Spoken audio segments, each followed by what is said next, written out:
Dès lors que vous aurez choisi l'emplacement de vos mares, il faudra à partir d'une certaine taille faire appel à une petite pelleteuse. Elle dégagera le plus gros et les finitions seront assurées par vos jardiniers avec des outils à main. Nous choisissons de réaliser ici une mare avec 4 différents niveaux de profondeur afin de pouvoir y placer différents types de plantes aquatiques et d'y accueillir aussi différentes variétés de poissons et amphibiens. Les finitions sont donc réalisées par les jardiniers avec de petits outils. Cela permet d'obtenir un résultat parfaitement propre après le passage de la pelleteuse.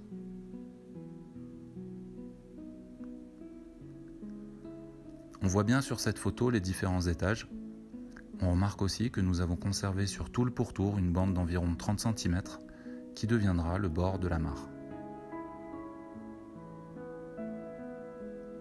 Voici une autre mare en escalier, semblable à la précédente. Le fait de lui donner cette forme n'a pas qu'une vocation esthétique. Les bordures peuvent, lorsqu'elles ne sont pas droites, apporter beaucoup d'avantages à la faune de ce petit écosystème, notamment des échanges, de l'ombre, des refuges. Il y a plusieurs façons de rendre étanche votre bassin. Nous avons opté pour une bâche en PEHD d'1 mm. C'est un matériau qui ne dégage pas de toxicité dans l'eau et qui respecte par conséquent la vie végétale et animale.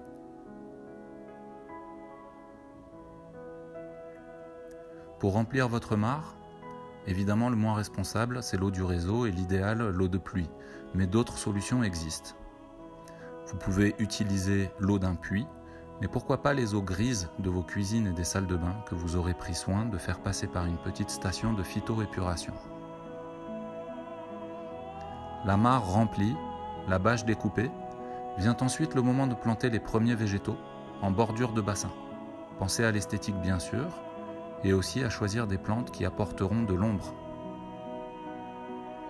Pour les bordures, nous avons pour ces bassins choisi le minéral afin d'avoir un système complet, végétal, animal et minéral. Ces gros galets permettent de fixer la bâche tout en la cachant. Ils servent également de refuge à beaucoup de petits animaux et d'insectes. Ils captent la chaleur, la stockent et la redistribuent la nuit venue. Il est indispensable d'avoir un système d'oxygénation de l'eau. Nombreux végétaux peuvent assurer cette fonction, mais il n'est pas toujours évident de les trouver.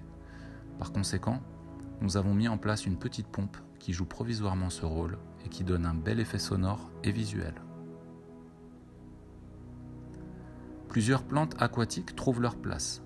Certaines aiment être totalement immergées, d'autres à moitié et d'autres seulement au niveau de leur système racinaire. Mélangez-les afin d'avoir l'effet visuel qui vous convient et aussi pour augmenter la biodiversité.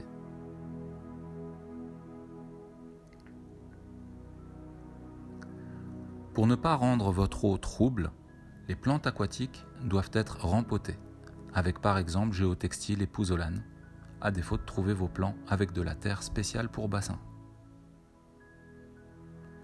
Merci d'avoir suivi cette vidéo. Pour une consultation, rendez-vous dans la rubrique Info du site web. À très bientôt.